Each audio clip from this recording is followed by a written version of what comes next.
Hello ladies and gentleman. आज मैं आपको सी ए फाइनल एफ आर के बारे में बताऊंगा कि क्या पूरी प्रिपरेशन स्ट्रेटजी रहेगी, किस तरह से हम उसे एग्ज़ाम में अटेम्प्ट करने वाले हैं। और मेरे पर्सनली एफ आर में 69 मार्क्स थे, तो मैं एटलीस्ट आपको इतना ज़रूर बता दूंगा, कुछ यूनिक टिप ज़रूर दे दूंगा कि आपके भी बहुत अच्छे मार्क्स आए एफ आर में। तो मैं आपको कुछ चीज़ें पहले बता देता हूँ कि हम किन किन टॉपिक्स पे मेनली हमारा फोकस रहेगा।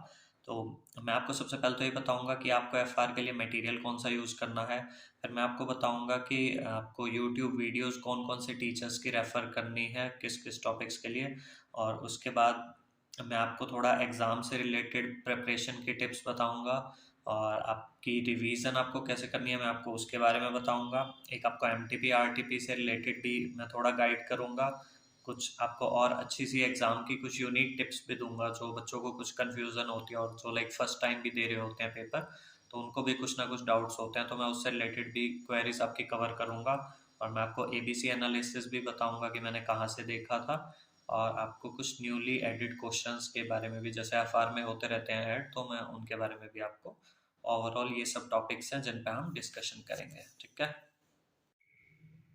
हाँ जी, तो जैसा कि आपको पता है एफआर हमारा एक प्रैक्टिकल सब्जेक्ट है और one of the most scoring subjects है आपके सी ए फाइनल ग्रुप वन में। एक आपका एफआर प्रैक्टिकल आ जाता है और एक आपका एसएफएम मेनली प्रैक्टिकल आ जाता है। और आई थिंक एग्जामेशन लाने के लिए ये दो ही सब्जेक्ट्स हैं जो आपके मेनली मतलब आपको हेल्प करते हैं कि आपके अच्छे मार्क्स आए एग्जाम में। ठीक है। तो उसके बाद मैं अब आपको बताता हूँ सबसे पहले कि एफआर के लिए मैंने मटेरियल कौन सा यूज़ किया था। एफ आर के लिए मेरे हिसाब से जो बेस्ट मटेरियल रहेगा आपके लिए वो है कि आप स्टडी मैट को यूज़ करें और उसके साथ आप एम टी पी कर लें, आर टी पी कर लें। आपको किसी भी टीचर के एक्स्ट्रा क्वेश्चंस करने की बिल्कुल भी ज़रूरत नहीं है। मैं आपको ये चीज़ इसलिए बोल रहा हूँ क्योंकि आप लिमिटेड क्वेश्चंस करते हैं, वो आपके लिए ज़्यादा बेनिफिशियल रहता है रेदर देन आप अदर टीचर्स की बुक्स उठाएं या ज़्यादा से ज़्यादा कवरेज करने की कोशिश करें। उससे कुछ ज़्यादा फर्क नहीं पड़ने वाला। और बल्कि लास्ट टाइम में होता ये है कि जब आप रिवाइज करने बैठते हैं तो वो चीज़ कंप्लीट ही नहीं हो पाती। और एफ आर का तो खासकर आपने सिलेबस भी देखा होगा, मतलब इतना सारा सिलेबस है कि आपको अल्टीमेटली कुछ चैप्टर्स जो आपको थोड़े कम इंपॉर्टेंट लगते हैं वो आपको स्किप भी करने पड़ जाते हैं। ठीक है। तो मेरे हिसाब से आप एफ आर में अपना स्टडी मैट पे फोकस रखें, M T P R T P करें।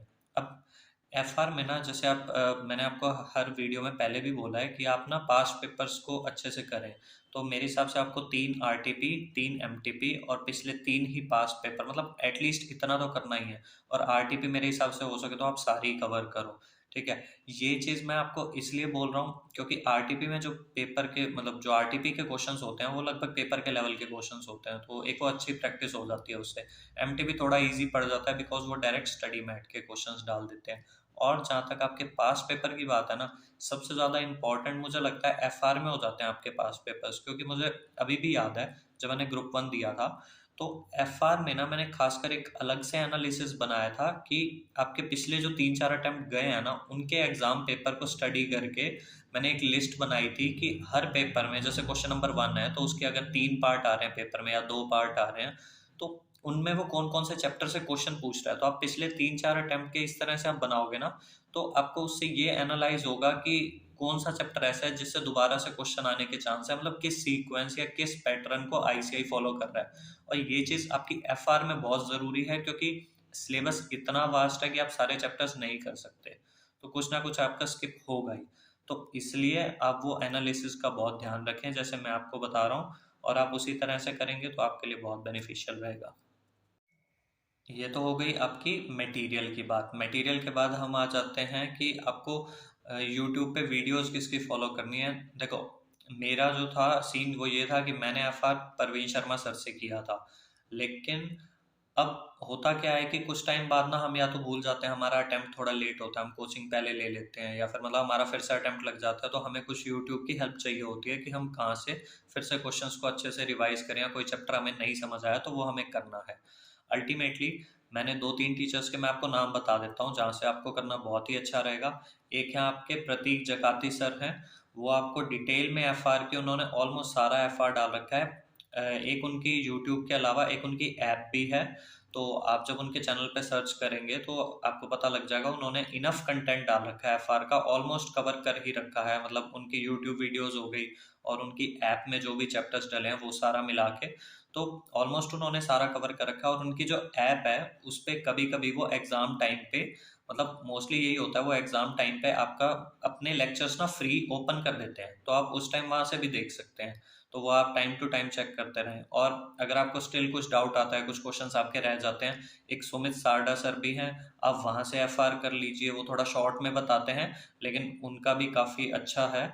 और उसके अलावा एक मैंने अभी रिसेंटली एक फ्रेंड से बात करी थी, तो उसने एक टीचर और हैं आपके, आकाश कंडोई सर हैं, उनकी वीडियोस उसने अभी मतलब इस अटेम्प्ट के लिए वो देख रहा है। तो वो बता रहा था कि अगर आपको कंटेंट थोड़ा सा पढ़ना है, कुछ अच्छे से समझना है, लाइक मतलब एक होता है ना आपका जो थ्योरी पार्ट है, वो वैसे एफआर में थ्योरी पार्ट बहुत कम आता है, लेकिन थोड़ा बहुत आता है, तो कुछ ना कुछ लिखने के लिए आपके पास कॉन्फिडेंस होना चाहिए। तो वो मेरा फ्रेंड मुझे बता रहा था कि उसकी रिवीजन वीडियोस आप देखें, काफ़ी शॉर्ट में है, और उसने मतलब एक अच्छे से समराइज वे में आपका हर एक चैप्टर एफआर का, हर एक इंडेक्स पे वो वीडियो बना रहे हैं कि थोड़ा बहुत आपको थ्योरी लिखनी हो तो आपको इजीली कवर अप हो जाएगा।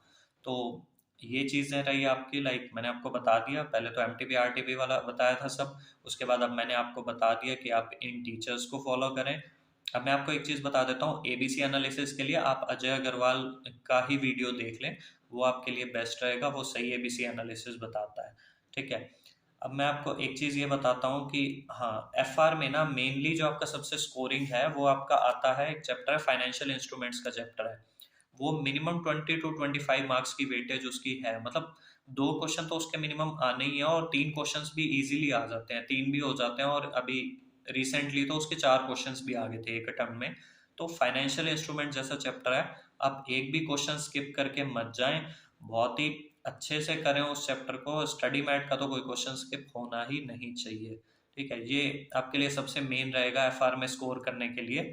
और उसके बाद आपके कुछ और चैप्टर्स हैं जो अच्छी वेटेज रखते हैं, जैसे आपका शेयर बेस्ड पेमेंट हो गया, बिजनेस कॉम्बिनेशन और कंसोलिडेशन हो गया, और आपका इंडेस 36 हो गया इम्पेयरमेंट वाला, इंडेस 115 हो गया, 116 हो गया, और आपका एनालिसिस ऑफ फाइनेंशियल इंस्ट्रूमेंट्स हो गया। मेरे हिसाब से ये कुछ मेन चैप्टर्स हैं जिनसे हर अटेम्प्ट में आप देखेंगे ना तो आपको क्वेश्चंस मिलेंगे।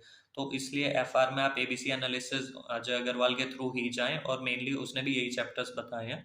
तो इन चैप्टर्स पे आप अच्छे से फोकस करेंगे तो आपके बहुत अच्छे मार्क्स आएंगे। मैं आपको एक चीज़ बता देता हूँ कि आपको रिटन प्रैक्टिस तो देखो करनी पड़ेगी, और उसके लिए आपके बेस्ट मतलब आपके लिए ये रहेगा कि आप कुछ कुछ क्वेश्चंस एटलीस्ट लिख के देखें, मतलब आप किसी भी चैप्टर के एटलीस्ट दो दो क्वेश्चंस तो लिख के करें, उससे आपको थोड़ा रिटन प्रैक्टिस होगी तो आपके अंदर एक कॉन्फिडेंस डेवलप होता है।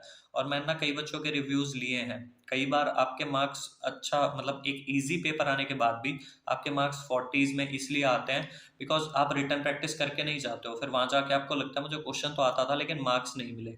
जब आप अपने पेपर निकलवा के देखते हो ना उसके बाद, तो आप देखते हो आपने बहुत सिली मिस्टेक्स कर रखी हैं, मतलब आपकी रिटर्न प्रैक्टिस थी नहीं, तो किसी किसी जगह पे आपको नहीं समझ में आया, पेपर में आप कंफ्यूज हो गए, या फिर आपने कैलकुलेशन मिस्टेक्स बहुत कर रखी होती हैं, तो उस वजह से भी मार्क्स कटते हैं। तो ये सारी जो छोटी छोटी चीज़ें हैं ना, ये आपको नंबर आपके 40s से 60s में दिला सकती हैं अगर आप इन चीज़ों की पहले से ही प्रैक्टिस करके चलेंगे तो।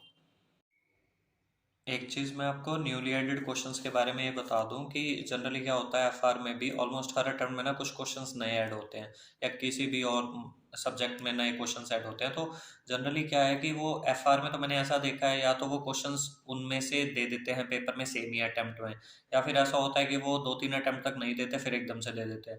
तो मतलब जो भी आपके न्यू क्वेश्चंस ऐड हो रहे हैं ना, आपको बिल्कुल भी रिस्क नहीं लेना है, आपको सेम अटेम्प्ट में ही करके जाने हैं। बिकॉज इवन मेरे अटेम्प्ट में ऐसे हुआ था कि 20 to 25 मार्क्स का ना न्यू क्वेश्चन से ही आ गया था, जो न्यूली एडेड क्वेश्चंस थे। और उस टाइम कई बार ना कुछ मेरे फ्रेंड्स थे तो वो ओल्ड वाला ही पढ़ के चले गए, उन्होंने सोचा नया मटेरियल अब क्या मंगवाएं कुछ क्वेश्चंस के लिए, और फिर एंड तक आते आते वो नए क्वेश्चंस कर भी नहीं पाए, और उन्हीं में से क्वेश्चंस आ गए थे आपके। तो अल्टीमेटली क्रक्स यही है कि आपको कोई भी स्टडी मैट में जो भी कुछ क्वेश्चंस है, चाहे पुराने हैं चाहे जो भी नया ऐड हुआ है, आपको कोई क्वेश्चन स्किप नहीं करना है। एक मैं आपको चीज़ बता देता हूँ, रिवीजन की क्या स्ट्रेटेजी रहती है। लाइक आप नॉर्मली पहले तो जो आप रिवाइज करते हैं फर्स्ट टाइम में, जो रिटर्न प्रैक्टिस करते हैं वो सब होता है।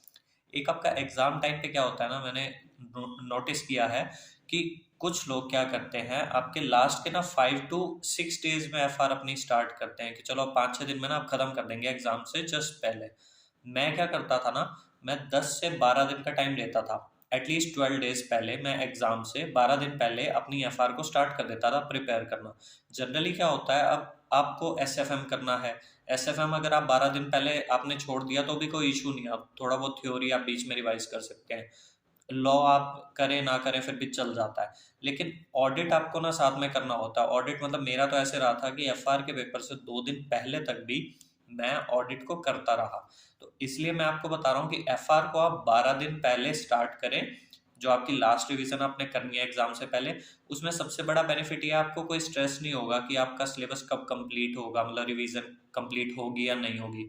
बिकॉज सॉरी, आप अगर पेपर से 5-6 दिन पहले लेकर बैठेंगे तो वो एक बहुत रिस्की होता है, फिर आप उस टाइम एक ही सब्जेक्ट पढ़ पाते हैं। आप 12 दिन पहले स्टार्ट कीजिए, आप एफआर की तैयारी करिए, साथ साथ आप ऑडिट भी पढ़ते रहिए। अब पेपर से 2 दिन पहले तक का टारगेट रखें, आपको उसे 10 दिन में खत्म करनी है वो रिवीजन। तो आपके जो लास्ट के 2 दिन बचेंगे ना, उस टाइम पे आप चाहे और कुछ मत उठाओ, आपको ऑडिट नहीं पढ़ना है, एसएफएम लो, आप कुछ भी मत उठाओ। आप वो लास्ट के 2 दिन में एक बार से जो आपने 10 दिन में सारा पढ़ा था ना, जो भी क्वेश्चंस गो थ्रू किए थे, उनको एक बार से 2 दिन में फिर से गो थ्रू कर लो। उससे आपका बेनिफिट ये होगा, आपको चीज़ें बिल्कुल टिप्स पे हो जाएंगी और आप कुछ भी नहीं भूलेंगे। तो मेरे हिसाब से ये बहुत बेनिफिशियल है और आई थिंक ये टिप आपको ज़रूर काम आएगी। तो जनरली एफआर का आपका पहला ही पेपर होता है, तो स्टार्टिंग अपनी बहुत अच्छे से करें और एफआर को पूरा टाइम दें। एक मैं आपको चीज़ बता दूं, मैं गलती से उस टाइम पे बोल गया था, एनालिसिस ऑफ फाइनेंशियल इंस्ट्रूमेंट्स बोल गया था मैं। That chapter was analysis of financial statements, ठीक है। एक मैं आपको बता देता हूँ कि चैप्टर्स आप स्किप कौन से कर सकते हैं। आपका इंडेक्स 101 है, 7, 8, 37, आपका 24 हो गया, आपका 40 हो गया, और आपका एक इंटीग्रेटेड रिपोर्टिंग है। ये आप चाहें तो इनमें से आप कोई भी, मतलब जो आपको जितने सूटेबल लगे, आपने एट योर ओन रिस्क आप कोई भी चैप्टर इनमें से छोड़ के जा सकते हैं, क्योंकि ये चैप्टर आपके कॉन्टिन्यूसली नहीं आते। कोई किसी अटेम्प्ट में पूछ रहे हैं, कोई किसी अटेम्प्ट में पूछ रहे हैं, लेकिन जो आपको मैंने मेन जो कुछ चैप्टर्स अभी बताए थे कैटेगरी, वो तो आपको सारे करके जाने हैं। और एफआर का सबसे मेन जो आपका हॉट टॉपिक है, दैट इज वो आपका फाइनेंशियल इंस्ट्रूमेंट्स वाला, क्योंकि उसमें से आपका आ रहा है मिनिमम टू मिनिमम आपका 20 मार्क्स, तो वो कवर कर रहा है।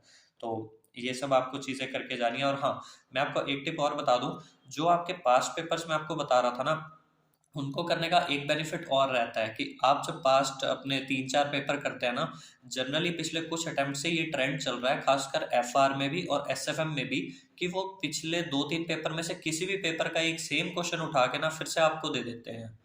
तो रेदर देन बंदा सोचे मैं कुछ एक्स्ट्रा क्वेश्चंस की प्रैक्टिस करके जाऊं, या फिर आप मतलब कहीं और के क्वेश्चंस करें, उससे बेटर ये आप अपने 3 से 4 पेपर आप जरूर करके जाएं पिछले, क्योंकि उनमें से एक क्वेश्चन आ ही रहा है। और आप ये पिछले कुछ अटेम्प्ट के पेपर उठा के आप खुद देख लें, तो आपको दिख जाएगा कि कॉपी पेस्ट क्वेश्चन आ जाता है बिल्कुल सेम टू सेम, चाहे वो 2 अटेम्प्ट पहले का आ रहा है, चाहे वो 3 अटेम्प्ट पहले का आ रहा है।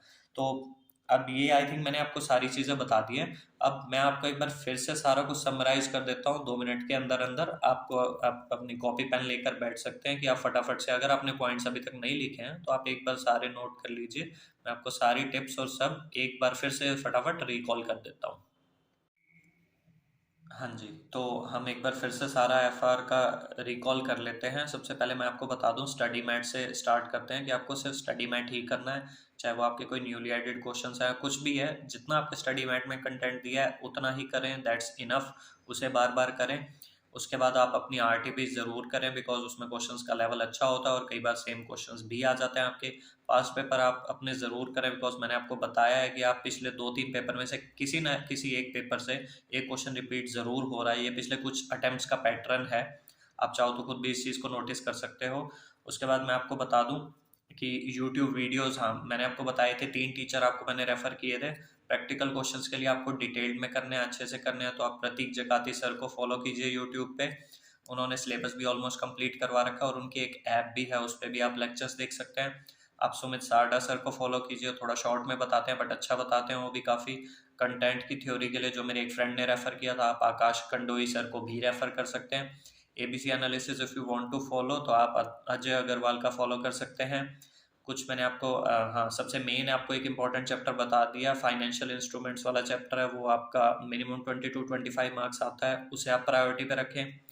कुछ आपके और चैप्टर्स हैं जिनसे हर बार क्वेश्चन आता है, जैसे आपका शेयर बेस्ड पेमेंट हो गया, बिजनेस कॉम्बिनेशन और कंसोलिडेशन हो गया, 115 हो गया, 116 हो गया, और आपका सॉरी इंडिया 36 हो गया, एनालिसिस ऑफ फाइनेंशियल स्टेटमेंट्स हो गया। इन चैप्टर्स को ज़रूर करें। कुछ चैप्टर्स आप थोड़ा स्किप कर सकते हैं at your own risk. 101, 7, 8, 37, 24, 40 and आपका इंटीग्रेटेड रिपोर्टिंग, ठीक है। उसके बाद मैंने आपको बता दिया कि आपको रिटर्न प्रैक्टिस ज़रूर करनी है, बिकॉज उस नहीं तो आप पेपर में बहुत केयरलेस हो जाते हैं, आपके कैलकुलेशंस मिस्टेक्स ही आपको पेपर में बहुत आपके नंबर रिड्यूस करते हैं, तो आपको उस चीज़ का ध्यान रखना है। और मैंने आपको ये भी बताया कि आपको एग्ज़ाम टाइम पे कैसे प्रिपेयर करना है, तो आप 12 दिन पहले अपनी एफ स्टार्ट करें, 10 दिन में एक बार कंप्लीट करके, और फिर लास्ट के 2 दिन पूरे एफ को ही दें। बाकी आप उसके साथ कुछ भी और पढ़ सकते हैं, 10 दिन आप कुछ भी थ्योरी, स्पेशली मैं आपको कहूँगा कि आप ऑडिट को करें। उसके बाद आपका आ गया MTP पास पेपर वाला हो गया। हाँ, एक चीज़ आपके आगे मैंने आपको एग्जाम की 1-2 टिप्स बताई थी कि आपको सीक्वेंस जो है वो आपके क्वेश्चंस की कोई मैटर नहीं करती, आपको जो क्वेश्चन पहले आ रहा है वो करते चलें, किसी क्वेश्चन का कोई पार्ट आता है वही करें और फटाफट उसे करते जाएं, और आपकी हैंडराइटिंग बिल्कुल भी मैटर नहीं करती। और हाँ, आपको न्यूली एडेड क्वेश्चंस पे भी अच्छे से फोकस करना है, और बस आप अपना रिवाइज कीजिए, आपका FR ज़रूर अच्छे से हो जाएगा। और मेरे भी पेपर में एग्जाम्शन थी, तो मैं आपको बता सकता हूँ ये टिप्स आपको बिल्कुल एग्जाम्शन तक लेके जाएंगी। तो बस आपको और कुछ भी मेरी हेल्प चाहिए हो, आप नीचे कमेंट बॉक्स में डाल सकते हैं, आपकी कुछ भी और क्वेरी रह गई हो। अगर आपको मेरी वीडियो अच्छी लगी हो तो अपने और फ्रेंड्स से शेयर भी करें और मेरे चैनल को सब्सक्राइब करें। Thank you.